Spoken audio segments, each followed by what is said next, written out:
et aussi comment les lacs sont finalement pas seulement des témoins ou des sentinelles des changements climatiques dans le passé, mais peuvent aussi affecter le climat ou avoir un impact sur le climat à l'échelle moderne, à l'échelle actuelle.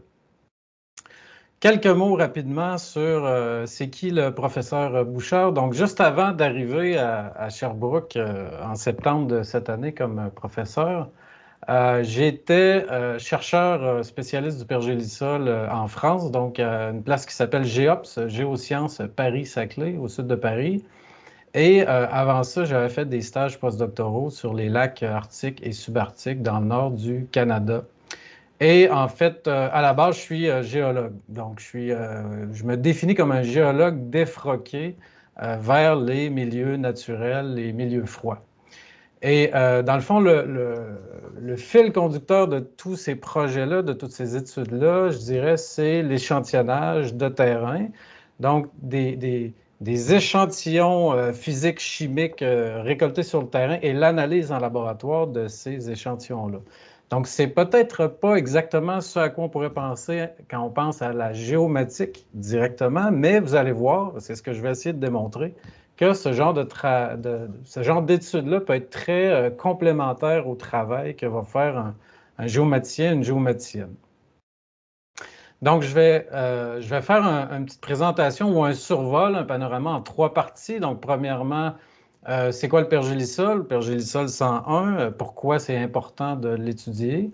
Ensuite de ça, quelques résultats qui viennent d'être publiés cette année sur les émissions de gaz à effet de serre par les lacs en Sibérie. Et puis, quelques mots à la fin sur justement des archives ou un enregistrement de l'accumulation de carbone dans un de ces lacs-là en Sibérie. Donc, je veux juste préciser ici que, dans le fond, les résultats que je vais présenter, c'est le contexte, c'est un projet qui est bientôt terminé, qui est le projet sur lequel je travaillais quand j'étais en France, PEGS, ou Pergélisol et dynamique des gaz à effet de serre en Sibérie. C'est un projet qui est financé par le gouvernement français via le programme Make Our Planet Great Again, comme son nom l'indique, un programme français.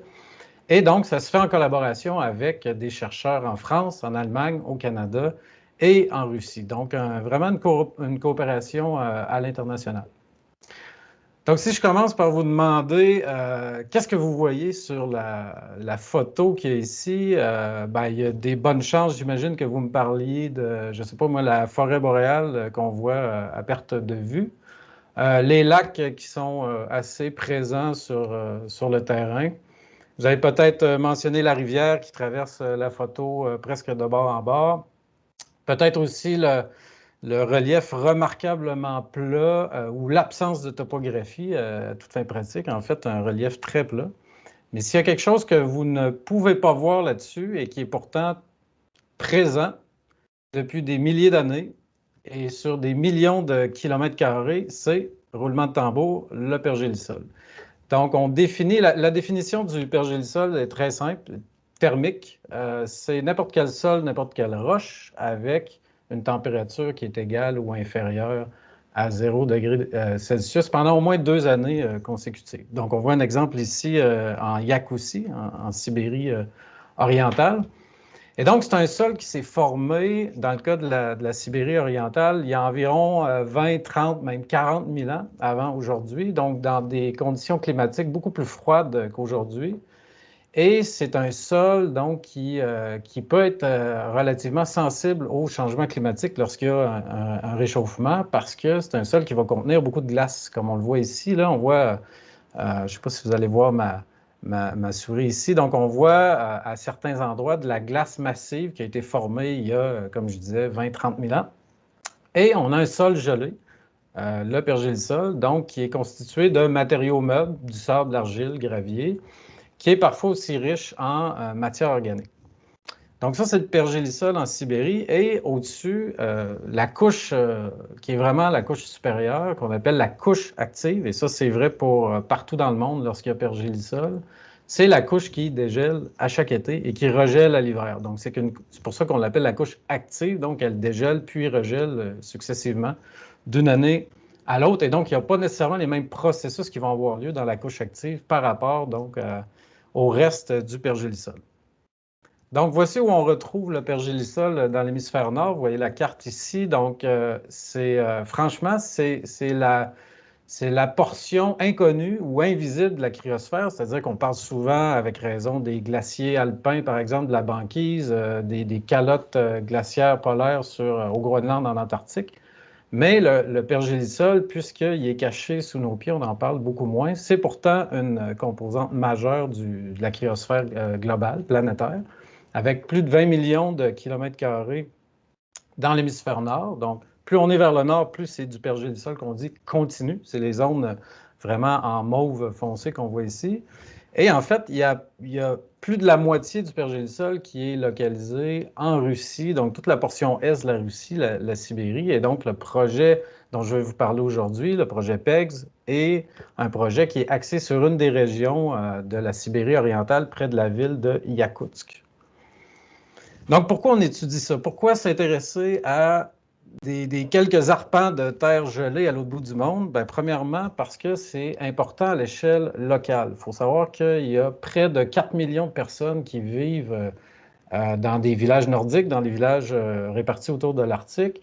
Donc, avec des bâtiments, des routes, des pistes d'aéroport, des chemins de fer. Donc, toutes les infrastructures sont construites sur le pergélisol et la stabilité à long terme de ces infrastructures-là dépend évidemment de la stabilité du sol. Et donc, avec les changements climatiques, il y a déjà des signes avant-coureurs qui montrent qu'on va avoir de plus en plus de problèmes avec ça à l'échelle locale.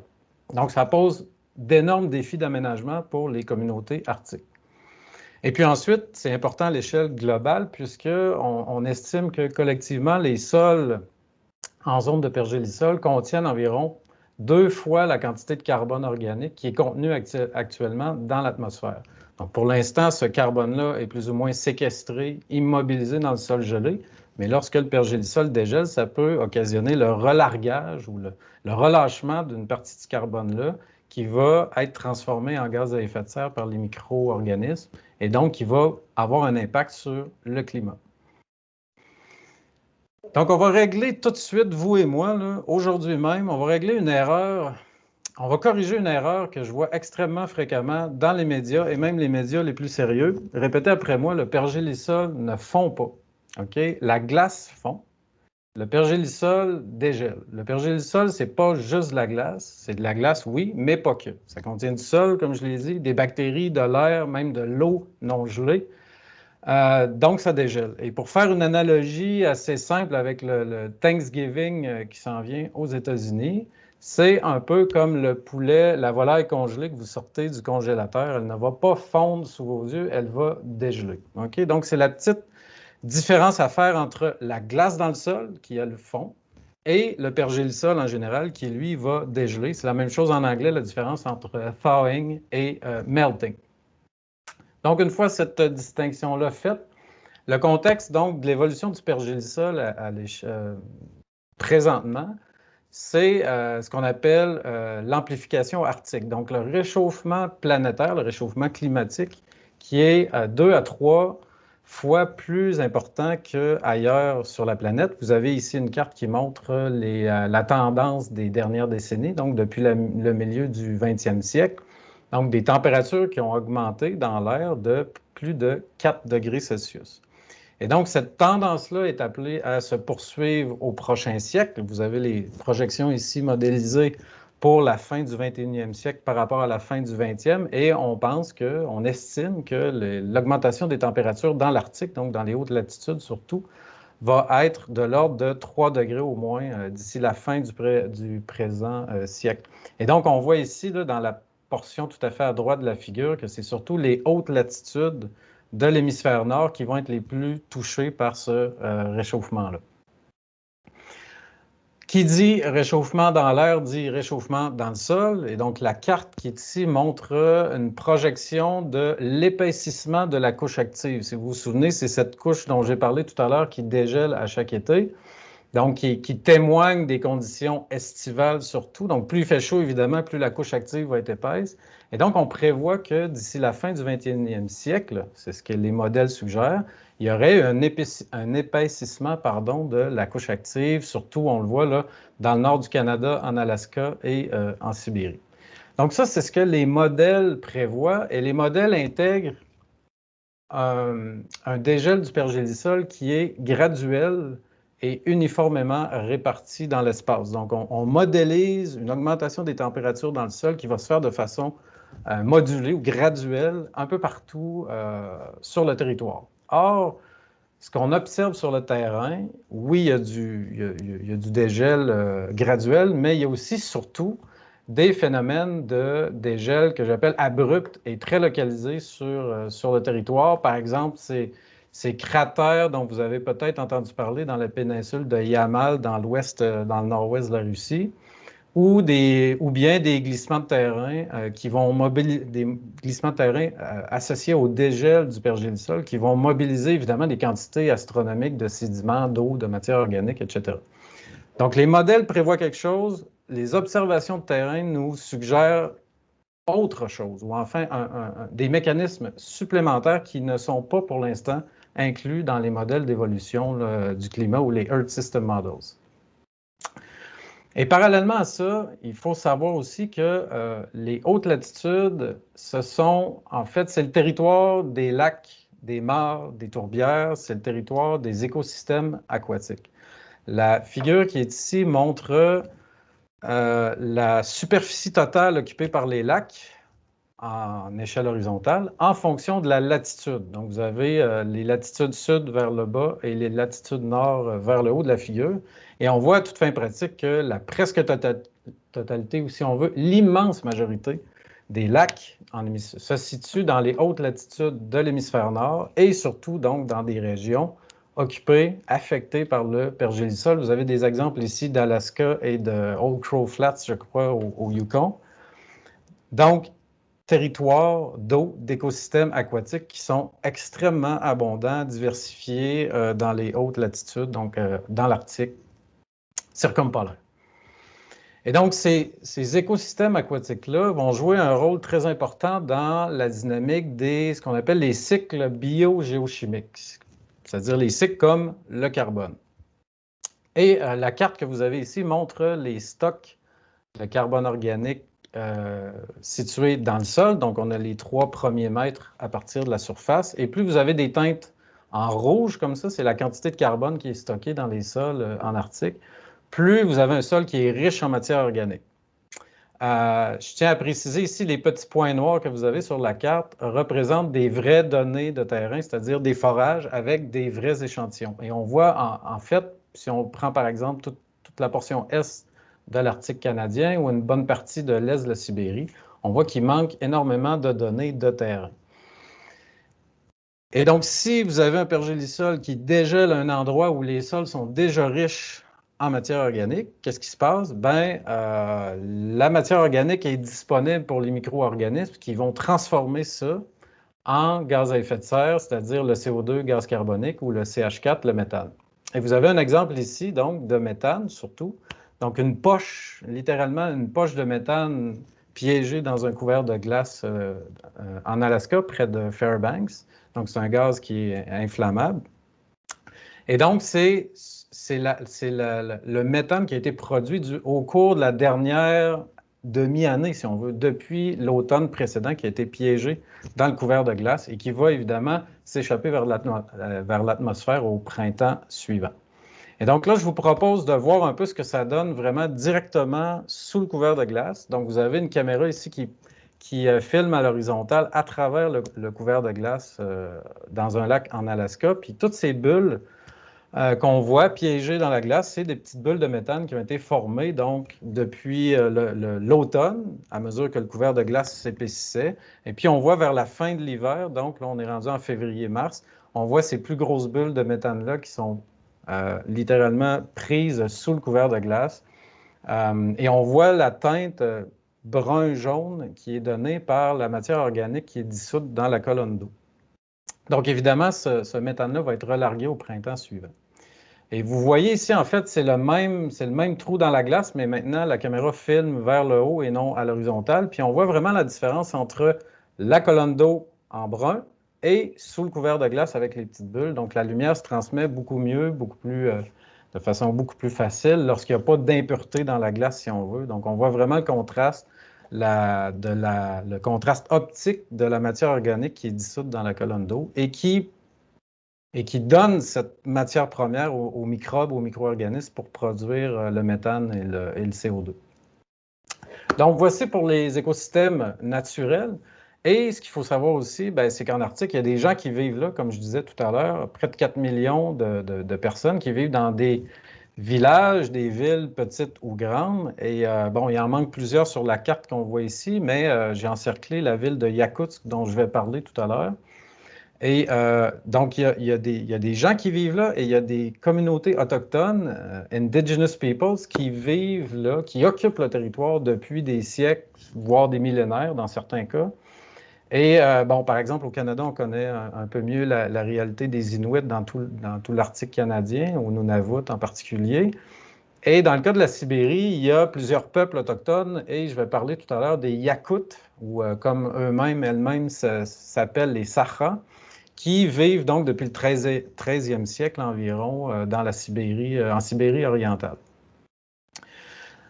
Cette carte-là ici montre qu'il y a plusieurs infrastructures, donc dans les communautés nordiques, dans les communautés de l'Arctique, d'ici le milieu du 21e siècle, donc on parle de 2050 ici, ce qui est très bientôt, on montre les secteurs qui vont être les plus à risque en termes d'instabilité des infrastructures à cause du dégel du pergélisol. Donc, que ce soit les bâtiments, les pipelines, les oléoducs, gazoducs, les routes, les chemins de fer, etc.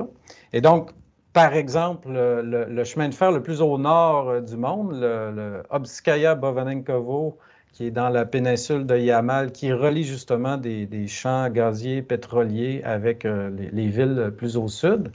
Donc ça, c'est des infrastructures à risque d'ici 2050. Mais en fait, on s'aperçoit qu'il y a déjà des signes dans plusieurs communautés nordiques où le pergélisol est en dégradation avancée, puisque la glace dans le sol va fondre, donc ça forme de l'affaissement du terrain, et donc des impacts sur les habitations.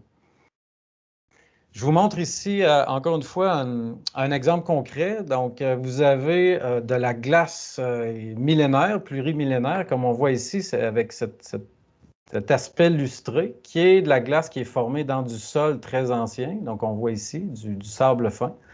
Et on voit ce que ça donne lorsque le pergélisol dégèle extrêmement rapidement. Donc, vous avez ici, pardon, je vais le montrer ici avec la souris, vous avez un aqueduc. Le tuyau qui est ici, c'est un aqueduc qui transporte de l'eau d'un village à l'autre et le long duquel, vous voyez ici la valve, il y avait eu une petite fuite en 2019.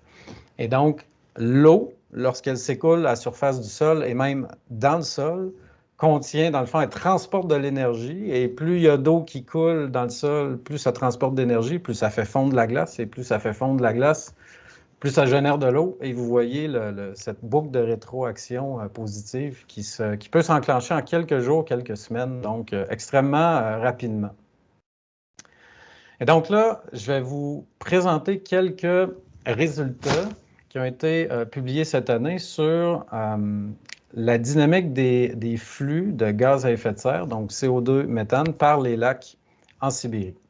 Donc, on est où? On est près de Yakoutsk, donc on est dans ce qu'on appelle la Yakoussie ou la République Sakha, comme je mentionnais tout à l'heure. C'est ce qui est en rouge dans la carte en haut à droite ici. C'est un territoire immense de 2 millions de kilomètres carrés. Donc, par comparaison, le Québec au complet, c'est 1,5 environ. 1,5 million de kilomètres carrés. Là, en Yakoussie, on est à 2 millions. On est dans le bassin versant de la Lena, donc qui est un des plus grands fleuves au monde et qui est d'ailleurs dans le top 5 des plus grandes rivières, des plus grands fleuves en Arctique qui se jettent dans l'océan Arctique. Et la ville de Yakoutsk c'est la plus grande ville construite entièrement sur le pergélisol. Il y a quand même 300 000 habitants, ce qui est assez considérable. Et on est dans un endroit où le climat est continental hyper contrasté. C'est-à-dire que durant l'hiver, la température peut descendre jusqu'à moins 60, moins 65. Les records de température dans l'hémisphère nord ont été enregistrés d'ailleurs pas très loin de Yakoutsk, à moins 67 degrés Celsius. Et par contre, durant l'été, ça peut monter à 30-35 degrés Celsius en juillet. Donc, il y a un écart thermique annuel de presque 100 degrés Celsius. C'est extrême et donc, ça a des impacts sur le paysage, évidemment, comme on peut s'en douter. Donc, le pergélisol en Yakoutie centrale, près de Yakoutsk, qui est un pergélisol très, très épais, donc plusieurs centaines de mètres d'épaisseur, qui est un pergélisol très ancien aussi, de plus de 20 000 ans, et qui peut être, comme j'ai montré tout à l'heure, un pergélisol très riche en glace, donc sensible au réchauffement climatique.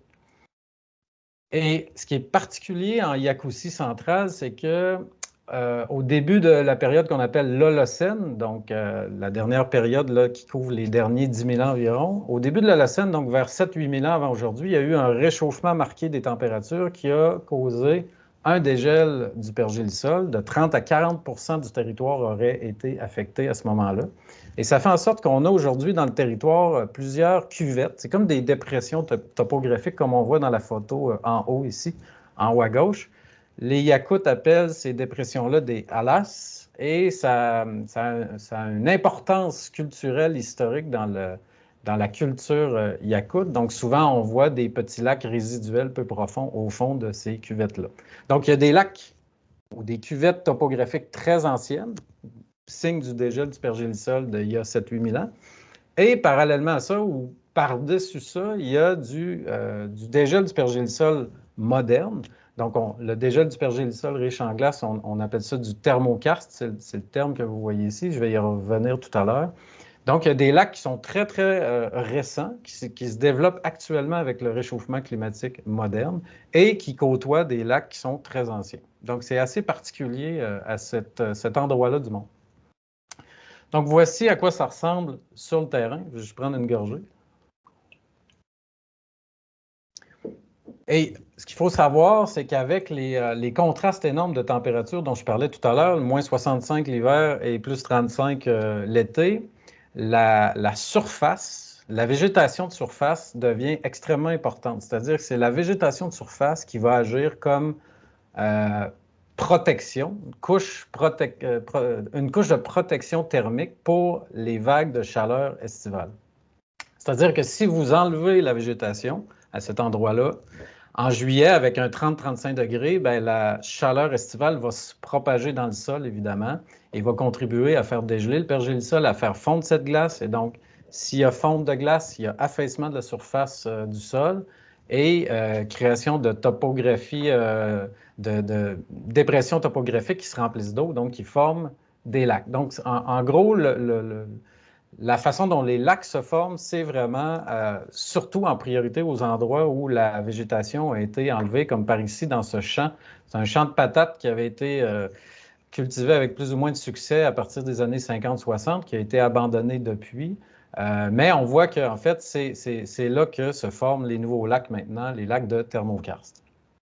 Donc, vous avez ici un exemple. Donc, c'est la portion légèrement géomatique de la présentation donc, qui montre une image à gauche, une image de drone, et à droite, le MNT qui a été produit à partir de cette image de drone-là.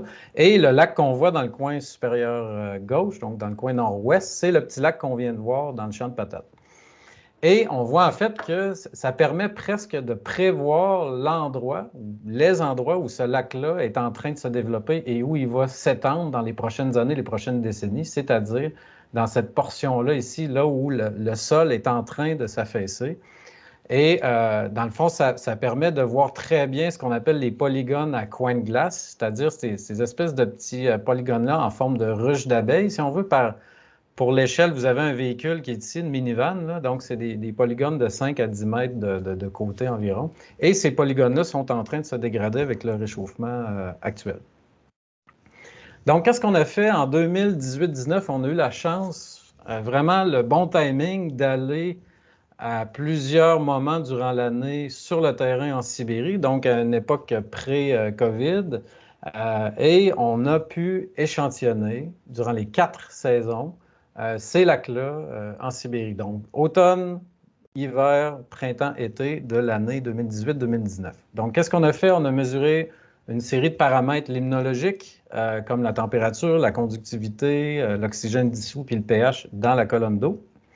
Et puis, on a aussi mesuré, échantillonné les gaz dissous à différentes saisons, donc CO2 et méthane dans l'eau de ces lacs-là. Et là, on a, grâce à des travaux antérieurs, on a pu distinguer 3 types de lacs sur le terrain. Donc, c'est ce que je vais vous montrer ici. Donc, retenez les couleurs ici, c'est le code couleur qui est très utile. Donc, on a pu distinguer les lacs selon leurs propriétés géomorphologiques, leur âge et leurs propriétés hydrologiques, géochimiques, etc. Donc, en bleu, les vieux alas, ce qu'on appelle les vieilles dépressions topographiques dont je parlais tout à l'heure, qui datent du début de l'Holocène, 7-8 000 ans avant aujourd'hui. Donc, ça, c'est les lacs en bleu, retenez ça. Les lacs en mauve, ce sont les lacs qu'on appelle les plus jeunes alas. Donc, on pense qu'ils datent du milieu de l'Holocène, mais on n'est pas trop certain pour les dates de formation de ces lacs-là. Mais on voit que ces lacs-là sont plus grands, plus profonds et reliés au réseau hydrographique régional. On voit d'ailleurs qu'ils sont reliés à la rivière qui passe ici. Et enfin, les lacs en rouge, c'est les petits lacs récents dont je parlais tout à l'heure qui se développent actuellement de façon assez rapide, directement dans le pergélisol avec le dégel du pergélisol. Donc, on les appelle les lacs thermokarstiques récents. Donc, ils se sont formés au cours des dernières décennies. Alors voilà quelques résultats. Vous avez dans le fond de gauche à droite les résultats pour l'automne, l'hiver, le printemps et l'été. Et dans la portion supérieure, vous avez les résultats pour le CO2. Et dans le milieu, vous avez le méthane dont je vais reparler plus tard. Donc ces graphiques-là, ces 4 graphiques-là, présentent la concentration en CO2 dans l'eau par rapport à celle dans l'atmosphère. Ça veut dire que si vous avez un résultat positif, l'eau du lac est sursaturée en CO2. Et à l'inverse, si vous avez un résultat négatif, ça veut dire que l'eau du lac en question est sous-saturée en CO2 par rapport à l'atmosphère. Donc, on voit, oh, pardon, je vais revenir ici. Donc, on voit qu'il y a quelques lacs, ces fameux lacs en bleu qui sont là, les vieux alas dont j'ai parlé tout à l'heure. En fait, ce qu'on s'est rendu compte, c'est que pendant une bonne partie de l'année, ils agissent comme puits de CO2 et non comme source. C'est-à-dire qu'ils vont pomper le CO2 de l'atmosphère via la photosynthèse. Donc, ils ont des concentrations plus faibles en CO2 que l'atmosphère. Et on voit qu'il y a d'autres lacs, comme les lacs en rouge, donc les lacs thermokarstiques récents, eux vont plutôt agir comme source de CO2.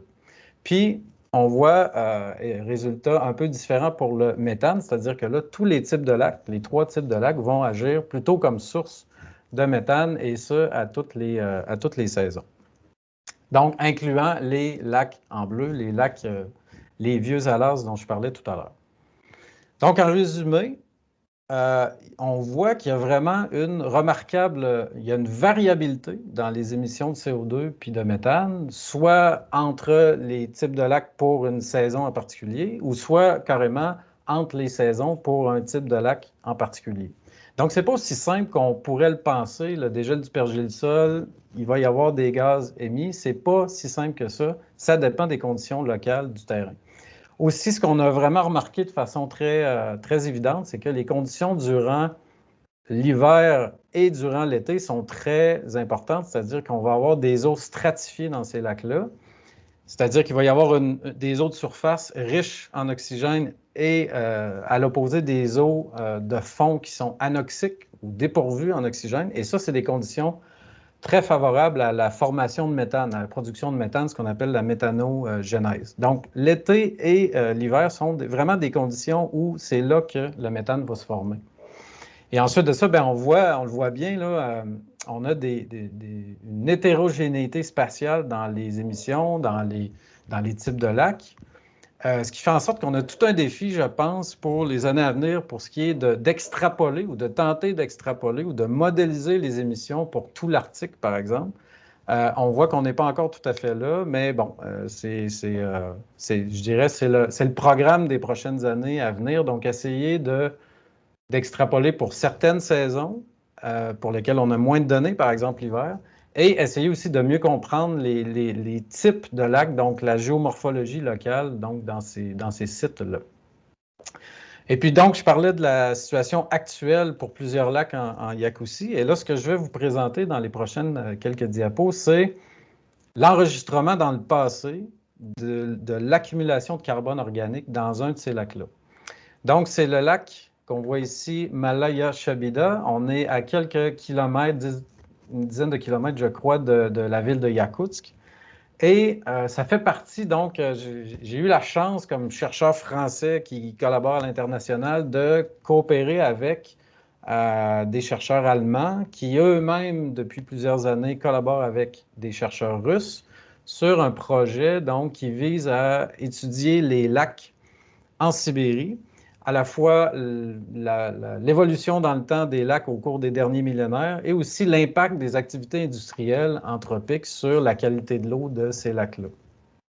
Donc, en 2013, ça fait quand même un certain temps, il y a une équipe germano-russe qui avait eu l'opportunité d'aller carotter, donc prélever une carotte de près de 7 mètres de long dans le lac Malaya Chabida, et ça donne, dans le fond, des résultats extrêmement intéressants que je vous présente ici. Donc, pour ceux et celles qui ne sont pas familiers avec ce genre de graphique-là, vous avez de gauche à droite.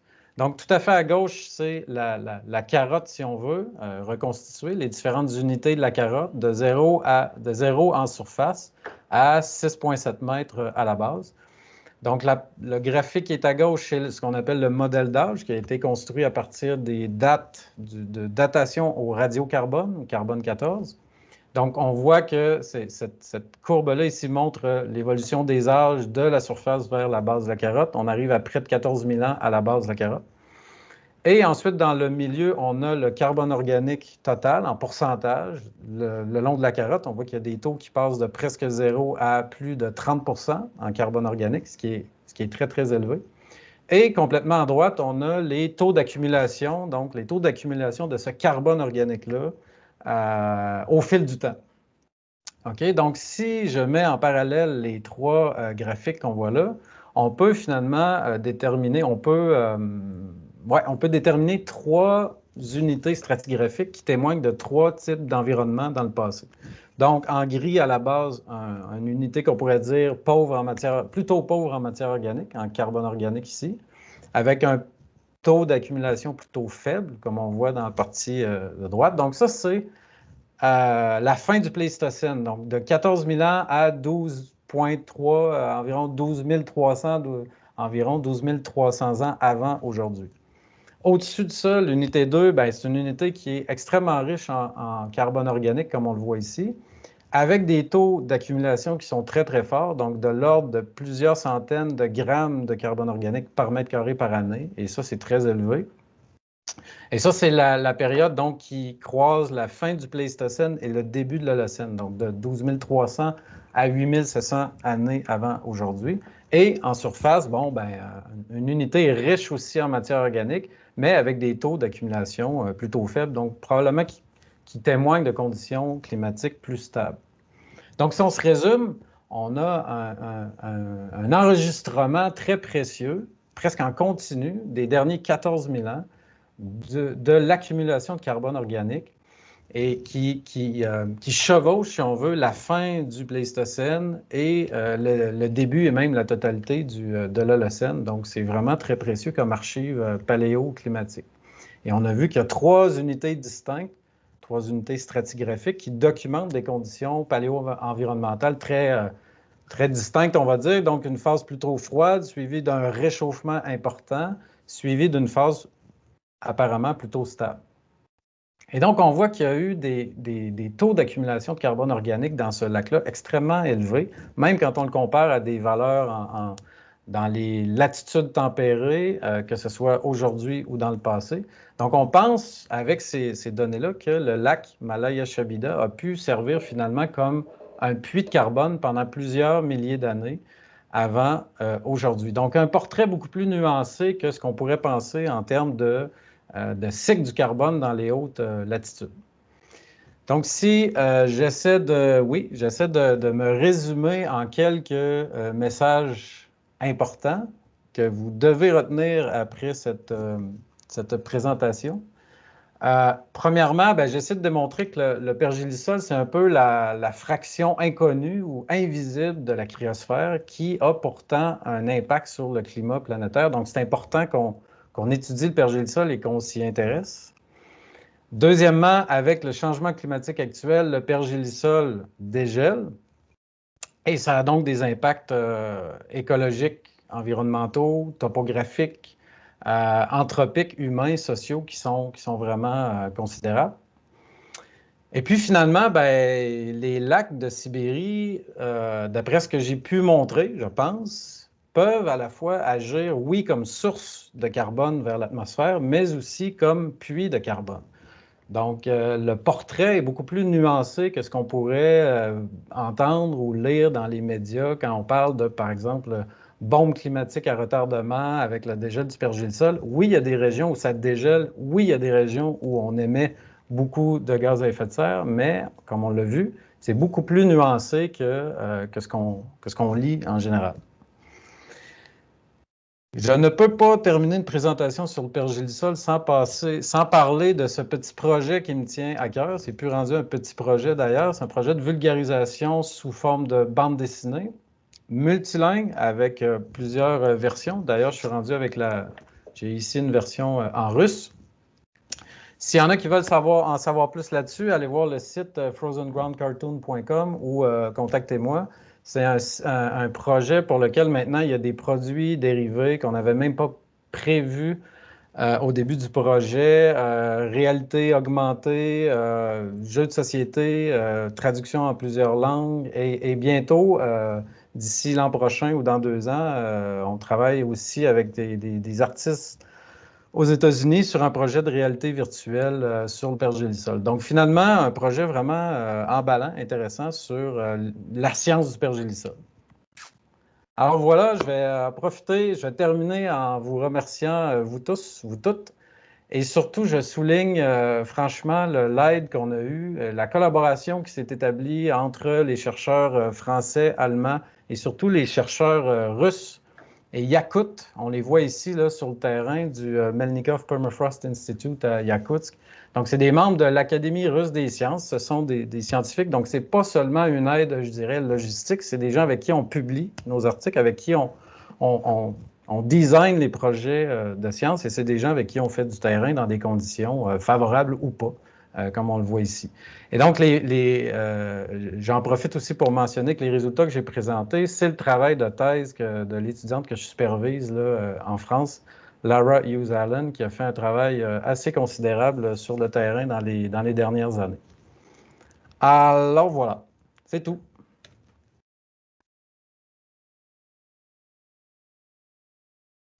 Attends un peu. Bon. Alors, gros merci Frédéric pour ta présentation. Est-ce qu'il y a des questions?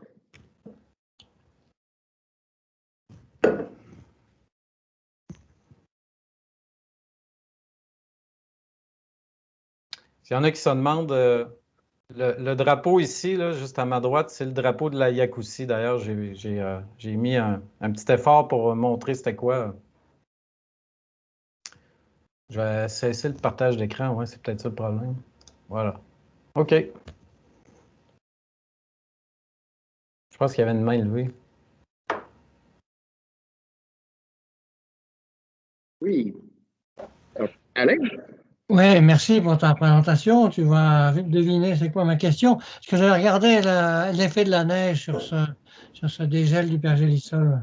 Est-ce qu'il y a des grosses variations de couverture de neige? En Yakoutie, là, quand on est allé l'hiver, en fait, c'est un hiver, hein, c'est l'hiver 2019, en mars-avril, il y avait environ 30 cm en moyenne de couverture de neige. C'est pas très venteux et c'est très sec. Donc, les précipitations en hiver, c'est pas énorme. Il y avait, comme je disais, là, entre 30 et 40 cm d'épais de neige. Et ben, en général, c'est pas suffisant pour isoler le sol ou pour comment je pourrais dire, pour faire en sorte que le sol va se réchauffer ou ça ne va pas protéger tellement le sol ou le couvert de glace du froid hivernal. C'est-à-dire que le couvert de glace dans les lacs est quand même de près de 2 mètres d'épais. 1 mètre. Oh, je sais pas, il y a un téléphone qui sonne quelque part, désolé. Donc, il n'y a pas suffisamment de neige pour avoir un impact thermique, je dirais, qui est considérable sur les premières couches du sol. Par contre, il y a certains endroits qui vont être légèrement plus exposés au vent, où il va pouvoir, par exemple, s'accumuler un peu plus de neige. Et là, dans ce cas-là, parfois, on a un certain impact, là, mais en général, c'est relativement limité l'impact de la neige durant l'hiver, parce que justement, les températures sont tellement froides que même avec un couvert de neige à 50-60 cm, la neige qui est très sèche, le froid va pénétrer dans le sol. Le problème, c'est surtout l'été, quand il y a, comme je disais, quand il y a de la végétation qui part, soit par des incendies, des feux de forêt ou par de la déforestation. C'est là qu'il y a le problème, je dirais le problème thermique dans le sol. Je ne sais pas si ça répond à la question. Oui, en partie, parce que nous, on a montré par modélisation que l'effet de la neige, quand même, depuis les 30 à 40 dernières années, avait un impact globalement. On a une augmentation significative de la couche active de surface par la variation de la neige depuis induit par le réchauffement climatique. Une part de la durée de couverture de neige est plus courte et tout ça. Alors, je ne sais pas si vous avez regardé ça un peu. Pas en détail. On n'avait pas d'experts de la neige avec nous. On est surtout des géomorphologues et des gens de lac. Par contre, ce que je pourrais dire, c'est que l'impact de la neige, je ne serais pas surpris. Oui, si on allait plus au sud de la Yakoutie, là où il y a du pergélisol discontinu, là, oui, je ne serais pas surpris qu'il y ait un impact vraiment important de la neige, puisque les températures durant l'hiver vont être un peu moins froides. Donc, s'il y a un certain isolement durant l'hiver, oui, ça pourrait avoir un impact considérable. À Yakoutsk, on est en zone de pergélisol vraiment très continue. Et ce qui contrôle le développement de la couche active durant l'été, ça semble être vraiment la nature du sol. C'est-à-dire c'est du sable fin, du silt là-bas. C'est très sec et la couche active fait presque 2 mètres durant l'été. Donc, là où il n'y a pas de végétation, surtout, là, la chaleur de l'été pénètre jusqu'à 2 mètres et même plus de profondeur dans le sol. Et ça, c'est vraiment relié à le taux d'humidité, la nature du sol. Et j'imagine, oui, s'il y a des hivers beaucoup plus neigeux, que le sol va être plus humide et ça va avoir des impacts thermiques, là. Mais en général, c'est plutôt sec, je dirais. Mais c'est ce que j'ai pu observer en y allant une fois l'hiver. Hein. Ça ne veut pas dire qu'il n'y a pas des variations dans les dernières années. Hein. Surtout avec, par exemple, les feux de forêt qu'il y a eu dans les dernières années dont on a entendu parler. Là. Ça a certainement eu un impact sur la stabilité du pergélisol dans ces endroits-là. Ouais. Et mon autre question, c'est ces différents lacs, est-ce qu'ils ont une signature spectrale un peu différente? Est-ce qu'on peut les différencier par satellite ou... Excellente question. Dans le fond, l'étudiante dont j'ai parlé tout à l'heure, Lara, est en train de travailler sur son troisième article, son troisième chapitre de thèse. Il va y avoir un volet télédétection. Mais pour l'instant, moi, on n'a pas de travaux pour ces lacs-là, en tout cas. On n'a pas de travaux précis sur la signature spectrale, par exemple, des lacs d'Alas, les vieux lacs, par rapport aux lacs plus récents.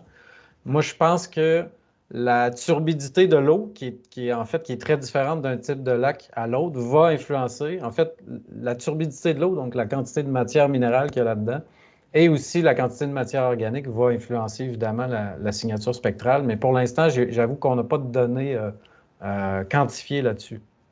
Ouais. Je sais qu'il y en a qui travaillent là-dessus au Québec, au CEN, au Centre d'études nordiques, là, je pense. Oui. Donc, c'est dossier à suivre pour ce qui est des lacs en Yakoutie, mais il y a certainement quelque chose à explorer là. Ouais. Merci, oui. On a une autre question aussi de Jawad. Donc, je vais la lire vu qu'il n'y a pas de micro. Y a-t-il des projets de même ampleur sur le pergélisol du Québec? Oui, je dirais que, en fait, pour revenir un peu en arrière, moi, quand je faisais ma thèse de doctorat à l'INRS, c'était en 2008, mettons, 2007-2008. Il y avait un projet multidisciplinaire sur l'étude des propriétés optiques des petits lacs de thermokarst dans le nord du Québec, donc près de Coudejoie-Rapic, donc Poz-la-Baleine, là, près de la baie du Thon.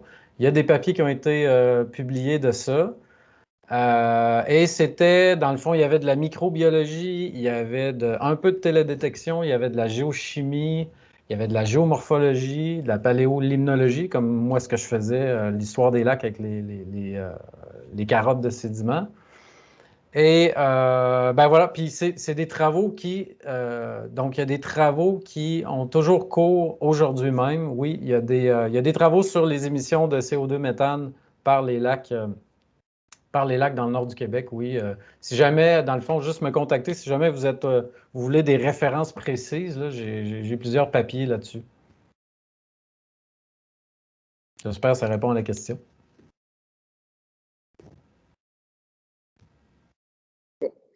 J'imagine que oui, vous êtes en train de taper oui. Ouais. Donc, on va passer. Donc, merci encore, Frédéric. On va passer à la quatrième présentation donc, de la professeure Jade Savage de l'Université Bishop. Bonjour, je vais juste m'assurer de pouvoir partager mon écran. Bon, une petite seconde.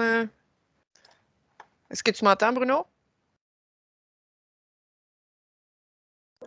Numéro 1. Ah, OK, parfait. Désolée.